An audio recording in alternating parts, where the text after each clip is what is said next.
Hello and welcome back. As we learned in the previous message, limits are physical in that biological and other factors, including our age, physical structure, and skills, do impose certain restrictions on performance. However, these limits for most of us will never be fully tested because of the limitations caused by our beliefs. Limitations are psychological. Over time, we all learn to raise or lower our expectations of ourselves because of our experiences. Disappointments become solid barriers. Successes give us confidence. And as we mature, we don't simply outgrow or move past these limitations that we've internalized. Some of them stay with us throughout our lives. Each link we add to the growing chain of self-images may either strengthen or shackle our lives more tightly. Control is in our hands. We can outgrow the limitations we place on ourselves through faulty self-imaging, but we can set new limitations. We can reset our self-image like an internal thermostat from low to high self-esteem and from loser to winner. Each of us has a number of comfort zones or settings that we've developed throughout our lives, and these dictate the amount of discomfort we're willing to suffer before we make adjustments.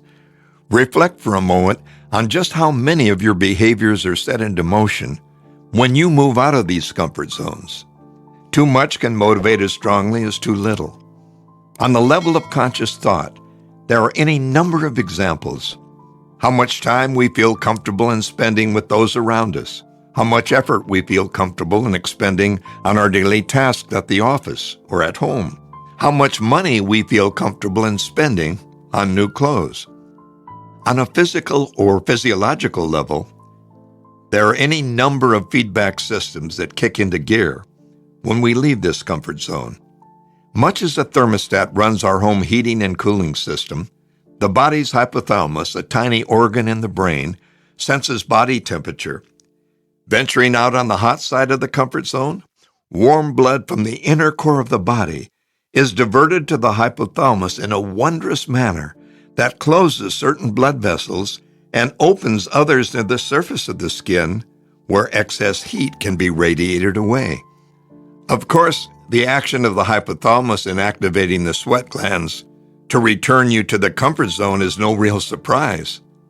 But do you know why? When perspiration evaporates from the surface of the skin, heat is removed, and thus sweating is a process that lowers body temperature. Moisten a portion of your hand and then blow on it. As the moisture evaporates, the skin is cooled. Is your hypothalamus getting the signal that you're dropping into the colder area of the comfort zone? No problem. Blood near the surface of the body is shunted inward to the core to conserve heat, and your muscles are set into rapid, small contractions to generate more heat. You call it shivering. Perhaps the most amazing thermostat in our bodies has been uncovered in recent obesity research.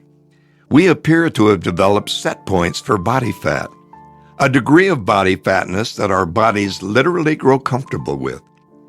In as yet unknown ways, our bodies can sense and adjust both the rate at which we burn calories at rest, which is the basal metabolic rate, and the amount we eat. Early in our lives, this stubborn fat thermostat is set by our levels of physical activity, our general eating habits, and genetic determinations. When we attempt to lose body fat solely through dietary means, eating fewer calories, our thermostat literally reduces the number of calories burned through basal metabolism. A drop of 500 calories a day in intake will be met by a corresponding drop in calories burned at rest. And the net result? You're eating less, but burning less. And the body fat still taunts you. Amazingly, when you gain small amounts of fat or simply turn up your caloric intake for several days, the body responds by turning up the thermostat and the basal metabolic rate rises. You're eating more, but burning more, and your weight remains fairly stable. Fortunately, for those of us wishing to change the setting of our thermostat, it can be done. Exercise is the key. Exercising enough to burn off an additional 200 calories a day can affect the resetting of the thermostat and start the fat loss process. When combined with healthy eating habits, including dietary restriction as moderate as 200 calories a day, a long-term fat loss can be achieved. But why this lengthy discussion and digression into feedback and thermostat? Because our self-image is definitely a thermostat, keeping us in a physiological comfort zone. Our set point for winning is arrived at over time based upon belief in ourselves, our abilities, and our worth. With a low self-image, however, our psychological thermostat is set correspondingly low. Not believing that he or she is capable of much or worth much, the low-image individual is comfortable with failure. When challenged to venture out on the high side or take a chance to change the status quo, he or she pulls back. I'm not capable of that. That's beyond my meager abilities. It's not worth the effort. Why bother? This is the way that negative self-talk goes. With a strong and healthy belief in ourselves and what we're capable of, we can go out and survive the stress of day-to-day living and reaching worthy goals. When our comfort zone is set at high, we believe we can handle whatever is thrown at us. If we dare venture beyond our safety zone, we pull back. The risks are too great for who we think we are.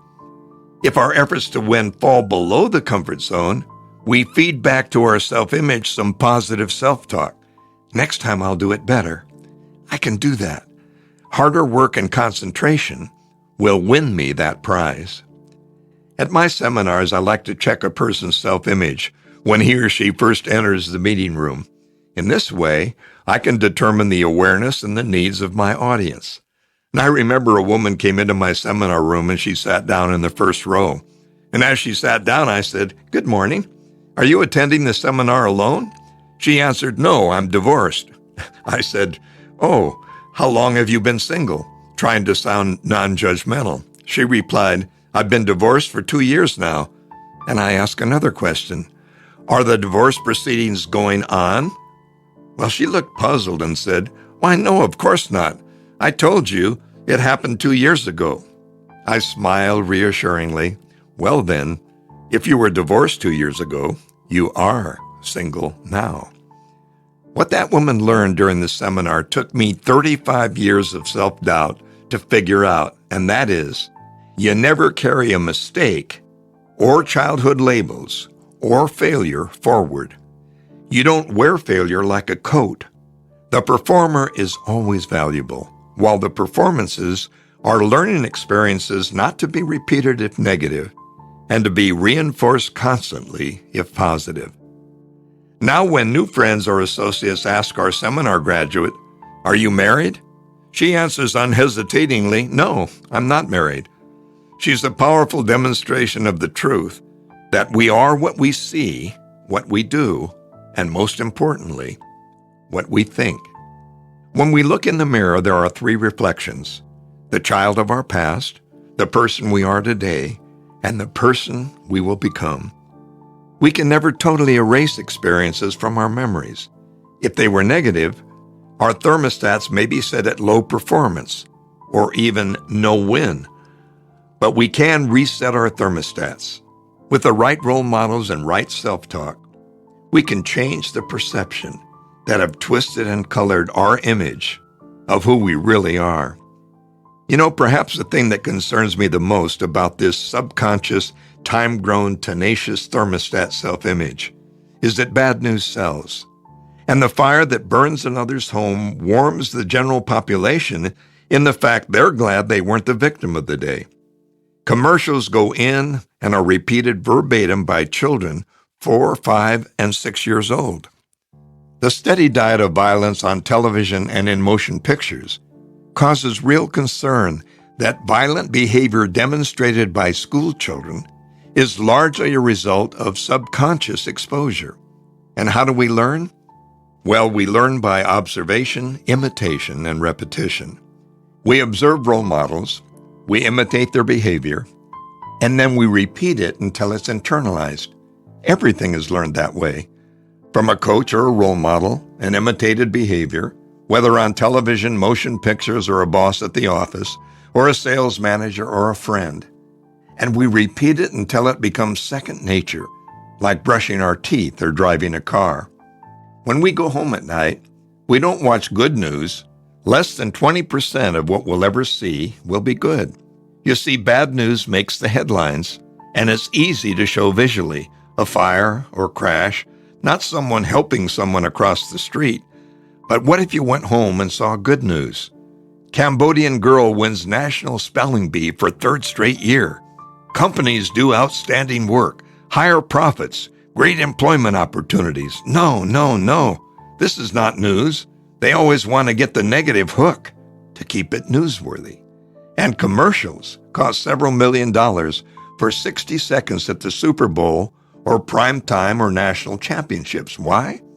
Well, because if you repeat a commercial, it gets internalized, and it gives you the decision to buy into somebody else's idea of what your lifestyle should be like. To be developing your potential, you need to learn to consciously avoid judging yourself against the fantasies presented by a media-hungry society and commercials on television and motion pictures on the internet, and just by watching the ads. Compare yourself favorably with the losing extreme, and you risk becoming arrogant and uncaring. Even observing deviant behavior as entertainment rubs off on you subconsciously. And compare yourself unfavorably with the super beautiful, the super powerful, or the super rich, and you risk depression or frustration by continually looking at your deficiencies and flaws. Reality says you have the potential to become infinitely more than you are now, and the greatest limitations you'll ever face will be those that you place on yourself. Only you can stifle your potential.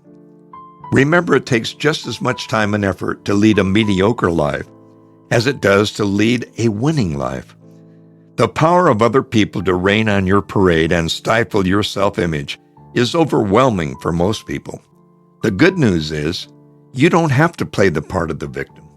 You can rewrite your own script and become the victor in this drama called life. You are your own scriptwriter, and the play is never finished. No matter what your age, position, or place in life, the truth is, who you see is who you'll be.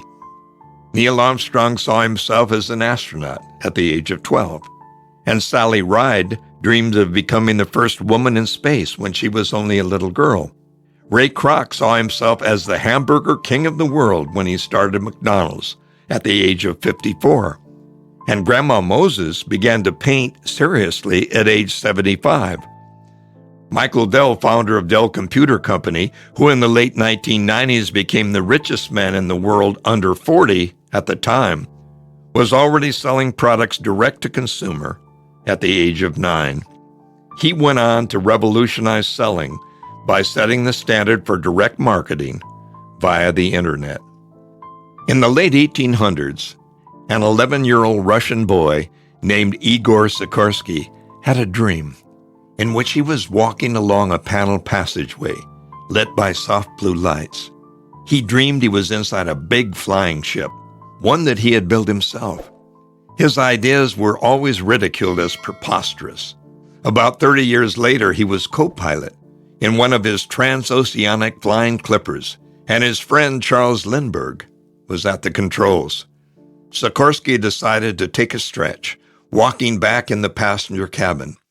In a flash of insight, he found himself walking along that paneled passageway inside a big flying ship lit by soft blue lights. He fled Russia when the communists took over, and in his middle 50s invented the helicopter, an invention his American critics said could never fly. And to this day, they're still saying that the helicopter can't fly. Igor Sikorsky lived without limitations, and so will you, because you have the key to set yourself free. Yesterday, we asked you to think about what's holding you back most in realizing your dreams for the future, outside forces or internal insecurities. This is an excellent time to be journaling and taking notes about your responses and also sharing them with the tribe. Hopefully, you also are taking daily actions to get out of your comfort zone and expand your horizon. In tomorrow's video message, we'll cover some specific steps that you can take by bringing out the hidden potential within. Thanks for listening.